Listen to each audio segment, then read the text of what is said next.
Hi everyone, आज का video काफी स्पेशल होने वाला है उन सभी के लिए जो आने वाले दिनों में इंटरनेशनल ट्रैवल करने का प्लान कर रहे हैं। आज के इस वीडियो में हम बात करने वाले हैं थाईलैंड वर्सेस वियतनाम की, क्योंकि रिसेंटली मैंने देखा कि काफी सारे इंडियन टूरिस्ट भी काफी हाई नंबर में वियतनाम ट्रैवल कर रहे हैं। और अगर आपने मेरा रिसेंटली लास्ट वीडियो देखा हो तो मैंने आपको एक नया अपडेट दिया है जो थाईलैंड गवर्नमेंट ने इंडिया को वीजा फ्री पॉलिसी से हटा दिया है। मतलब अब अगर आप थाईलैंड ट्रैवल करोगे तो मतलब आपको वीजा फीस देनी है, प्लस कुछ टूरिज्म टैक्स भी लगाने वाले हैं। तो मतलब आपका ट्रिप और एक्सपेंसिव होने वाला है। और इसके अलावा जो दूसरी कंट्रीज को वीजा फ्री पॉलिसी मिली थी उन्हें 60 डेज से 30 डेज कर दिया है, बट इंडिया का वीजा फ्री बिल्कुल बंद ही कर दिया है। तो 100% आने वाले दिनों में जो इंडियंस थाईलैंड ट्रैवल करते थे वो अब वियतनाम की तरफ भी जाएंगे। तो आज के इस वीडियो में आपको एक डिटेल कंपेरिजन देने वाला हूँ, जिसके बाद आपको एक आइडिया लगेगा कि आपको थाईलैंड ट्रैवल करना है या वियतनाम। इसमें हम बात करने वाले हैं फ्लाइट्स की, उसकी कॉस्ट कितनी आएगी, कौन सी एयरलाइन के ऑप्शन रहते हैं दोनों कंट्री के लिए, इसके अलावा वीजा कॉस्ट कितनी आती है, होटल्स की कॉस्ट कितनी आएगी, इसके अलावा इन दोनों कंट्रीज में ट्रांसपोर्टेशन कैसा है और आप कौन सी सिटी ट्रैवल कर सकते हो, कहाँ पे आपको क्या देखने को मिल सकता है। इसके अलावा दोनों ही कंट्रीज में क्या कोई लैंग्वेज की कम्युनिकेशन की प्रॉब्लम है या नहीं है। इसके अलावा वहाँ पे बेस्ट एक्टिविटीज कौन सी हैं दोनों ही कंट्रीज में, उसकी कॉस्ट कितनी आती है और वहाँ पे फूड ऑप्शन क्या है, नाइट लाइफ कैसी है। इन सब चीजों के बारे में आज इस वीडियो में बात करूंगा। और ये वीडियो आपके लिए कंपैरिजन के साथ साथ ट्रैवल गाइड की तरह भी होगी, जिसे देखने के बाद अपना खुद आप ट्रिप प्लान कर सकते हो। तो चलिए इस वीडियो को स्टार्ट करते हैं। और ऐसी travel update and travel information के लिए मेरे यूट्यूब चैनल को सब्सक्राइब करें, वीडियो को लाइक एंड शेयर जरूर करें। सबसे पहले बात करने वाले हैं फ्लाइट की। अब अगर फ्लाइट की बात करूं तो थाईलैंड एक प्लस पॉइंट पे रहता है, क्योंकि इंडिया से थाईलैंड के लिए ज्यादा एयरलाइंस हैं, तो फ्लाइट की फ्रिक्वेंसी भी ज्यादा है और प्राइस भी थोड़े कम है कंपेयर टू वियतनाम। अब जैसे इंडिया से बैंकॉक के लिए इंडिगो,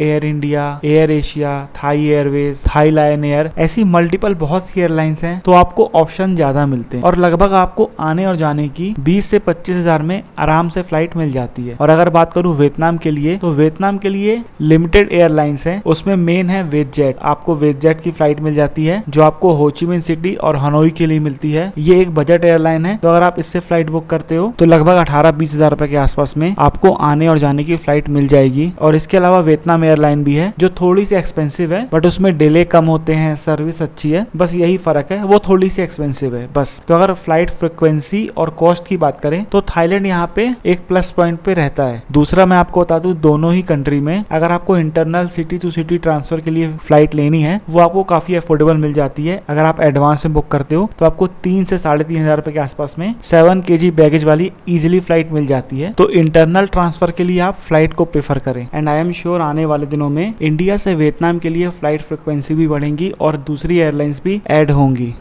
नेक्स्ट बात करने वाले हैं वीजा की। अब देखिए दोनों ही कंट्री के लिए आपको वीजा की जरूरत पड़ेगी। सबसे पहले बात करूं थाईलैंड की, तो थाईलैंड का जो वीजा है अब जो चेंज हो रहे हैं उसके अकॉर्डिंग आपको वीजा फीस देनी पड़ेगी। वो कितनी होने वाली है वो आपको आगे पता चलेगा, लेकिन जो पहले वीजा ऑन अराइवल की फीस लगती थी वीजा फ्री के पहले वो 2000 थाई बाट थी। अगर उतनी सेम ही रहती है तो भी आपको 6000 रुपीज देना पड़ेगा वीजा का, जो की वियतनाम के कंपेरिजन में काफी ज्यादा है। वियतनाम के लिए आपको ई वीजा लेना पड़ता है जो आप इंडिया से ही अप्लाई कर सकते हो इजिली, और वियतनाम ई वीजा की जो फीस है वो 2400 है। तो यहाँ पे वियतनाम प्लस पॉइंट पे रहता है। वियतनाम की वीजा फीस थाईलैंड से आधे से भी कम है। नेक्स्ट बात करते हैं स्टे कॉस्ट की, होटल एंड रिजॉर्ट की। अब अगर होटल्स की बात करूं तो इसमें भी वियतनाम थाईलैंड से आगे है। आगे इसलिए है क्योंकि जो होटल आप थाईलैंड में 4000 या 5000 का लोगे, उस कैटेगरी का सेम होटल आपको वियतनाम में 2500 से 3000 में इजिली मिल जाता है। और ये मैंने खुद एक्सपीरियंस किया है। रिसेंटली मैंने वियतनाम का ट्रिप एंड किया है और इसके डिटेल व्लॉग्स मेरे चैनल में ऑलरेडी अवेलेबल हैं, आप चाहो तो उनको चेकआउट कर सकते हो। और इसके अलावा मैं डिस्क्रिप्शन पे वियतनाम की मेन सिटीज का और थाईलैंड की मेन सिटीज के होटल्स का लिंक डिस्क्रिप्शन पे दे दूंगा। अगर आपको अपने होटल बुक करने हैं तो वहां से आप बेस्ट प्राइस में अपना होटल बुक कर सकते हो। और हाँ, वियतनाम में होटल्स ज्यादा अफोर्डेबल हैं कंपेयर टू थाईलैंड। अब नेक्स्ट बात करें ट्रांसपोर्टेशन की, तो देखिए ट्रांसपोर्टेशन के मामले में दोनों ही कंट्री बेस्ट है। अगर कॉस्ट वाइज बात करूं तो थाईलैंड आपको थोड़ा सा एक्सपेंसिव लग सकता है, क्योंकि थाईलैंड की करेंसी का प्राइस INR के हिसाब से देखा जाए तो 3 रुपए पहुंच गया है। एक थाई बाट 3 रुपए के आसपास पहुंच गया है, तो उस मामले में आपको एक्सपेंसिव लग सकता है। बट ऑप्शन की बात बता रहा हूं मैं आपको, अगर आप थाईलैंड जा रहे हो तो अपने फोन पे ग्रैब एंड बोल्ट इन दोनों ऐप को अपने फोन पे इंस्टॉल कर लो, बहुत हेल्प होगी आपको। इससे आप कार टैक्सी, बाइक टैक्सी दोनों बुक कर सकते हो और कंपेयर करके बुक करोगे तो अफोर्डेबल पड़ेगा। सेम बात करूं वियतनाम के लिए, तो वियतनाम में आप ग्रैब, इनड्राइव और ज़ेन SM इन 3 ऐप को अपने फोन पे इंस्टॉल कर लो, बहुत अफोर्डेबल हैं और प्राइस कंपेयर कर लेना तीनों में सबसे अफोर्डेबल आपको पड़ेगा इनड्राइव, बाकी आप तीनों को ही कंपेयर कर सकते हो। अब नेक्स्ट बात करने वाले हैं कि इन दोनों ही कंट्रीज में एक्टिविटीज, डे टूर, अट्रैक्शन क्या है और इसकी कॉस्ट कितनी आ सकती है।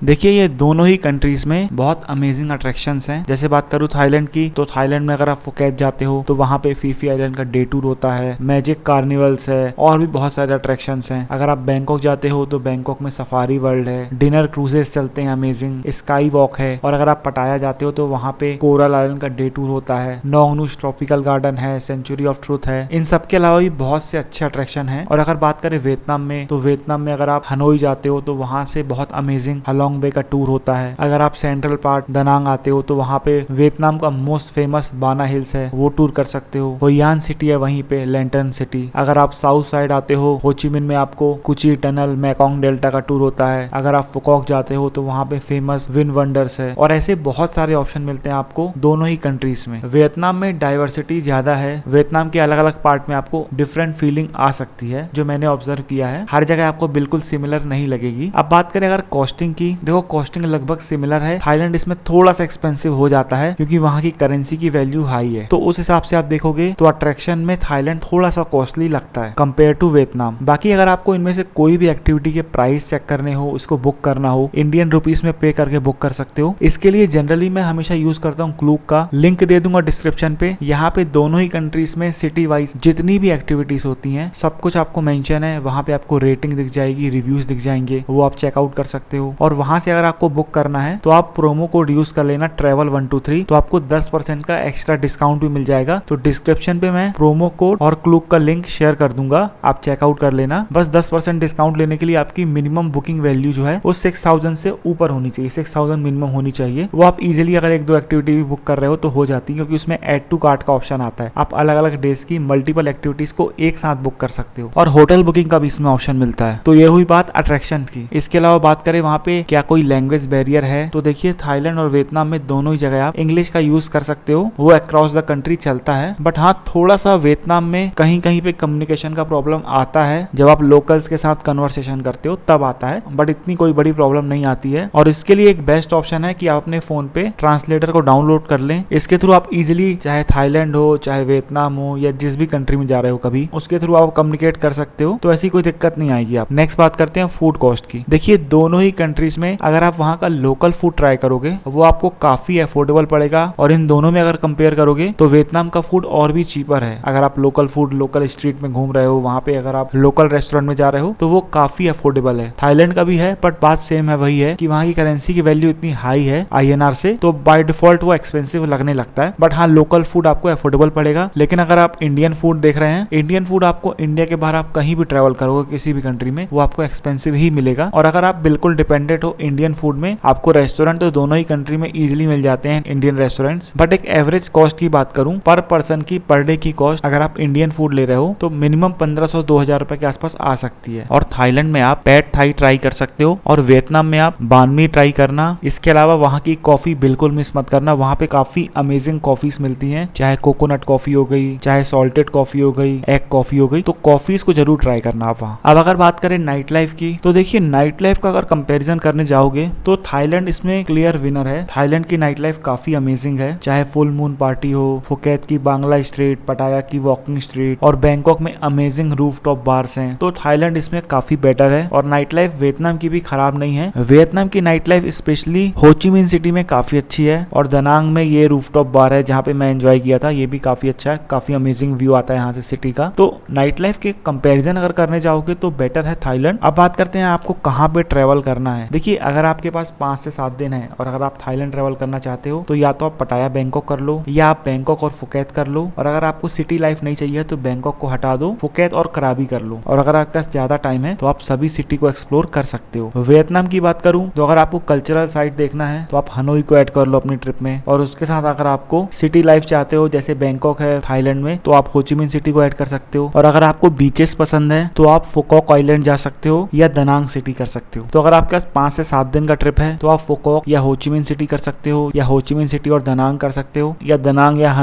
हनोई और होचिमिन सिटी। तो 5-7 दिन का अगर प्लान कर रहे हो तो 2 ही सिटी रखना, और अगर आपको सभी मेन सिटी कवर करनी है तो आपके पास मिनिमम 11-12 दिन का प्लान रखना पड़ेगा। तो अभी बात करें ओवरऑल आपको कहाँ ट्रेवल करना चाहिए। देखिए, अगर आप एक अफोर्डेबल ट्रिप चाह रहे हो तो वियतनाम क्लियर और बेस्ट ऑप्शन है आपके लिए, लेकिन अगर आपका पर्पस नाइट लाइफ ही है तो बेस्ट ऑप्शन है फिर आपके लिए Thailand. But now days Thailand एक बजट डेस्टिनेशन नहीं रहा है, आज के समय में थाईलैंड काफी एक्सपेंसिव हो गया है, तो उसके अकॉर्डिंग अपना प्लान कर सकते हो आप। बाकी मेरे चैनल में वियतनाम सीरीज के काफी वीडियोस ऑलरेडी अपलोड किया हूं मैं, उनको भी आप चेकआउट कर सकते हो। और इस वीडियो में मैं आपको जो भी इन्फॉर्मेशन शेयर किया हूं उन सबके लिंक और प्रोमो कोड डिस्क्रिप्शन पे मेंशन कर दिया हूं। आप वीडियो को सेव कर लो, इन फ्यूचर आपके काफी काम आने वाली है। और अगर ये वीडियो आपको हेल्पफुल लगी हो तो इस चैनल को प्लीज सब्सक्राइब करें, वीडियो को लाइक करें और शेयर करें इस वीडियो को, जो आने वाले दिनों में इंटरनेशनल ट्रैवल करने का प्लान कर रहा है।